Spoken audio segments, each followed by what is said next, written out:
শুক্রবার 6 June loss অ্যাঞ্জেলেসের county জুড়ে fashion জেলা সহ একটি হোম ডিপোর কাছে দিনমজুরদের লক্ষ্য করে আইসিই অভিযানের পর বিক্ষোভ শুরু হয়। হোমল্যান্ড সিকিউরিটি বিভাগ ডিএইচএস সেই সপ্তাহে 118 জন অভিবাসীকে গ্রেপ্তারের কথা জানিয়েছে, যাদের মধ্যে অপরাধমূলক ইতিহাস এবং কিছু অপরাধমূলক সংগঠনের সাথে যুক্ত ব্যক্তিও ছিলেন।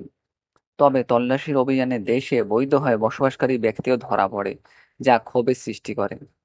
শনিবার মধ্যে বিক্ষোভ প্যারামাউন্ট এবং এবং কম্পোর্টে ছড়িয়ে পড়ে, যেখানে বিক্ষোভকারীরা ফেডারেল এজেন্টদের সাথে সংঘর্ষে লিপ্ত হয়, যারা যারা টিয়ার গ্যাস, ফ্যাস এবং ব্যাংক গ্রেনেড, মরিচের বল ব্যবহার করে।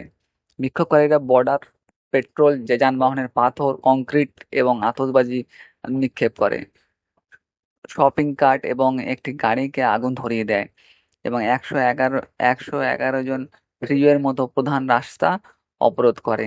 সপ্তাহে লস অ্যাঞ্জেলেসের পুলিশ বিভাগে এলএপিডি প্রায় 600 জনকে গ্রেপ্তার করে।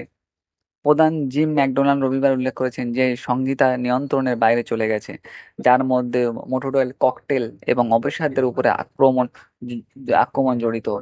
ম্যাকডোনাল্ড স্পষ্ট করেছেন যে সংগীত আন্দোলনের একটি ছোট দল থেকে এসেছে, যা শান্তিপূর্ণ বিক্ষোভকারীদের বৃহত্তর দল থেকে নেওয়া।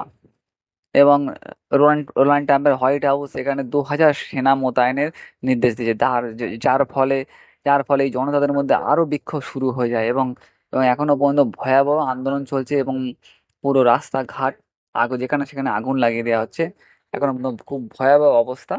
এই আন্দোলন নিয়ন্ত্রণ করতে সেনা এবং পুলিশ প্রায় ব্যর্থ।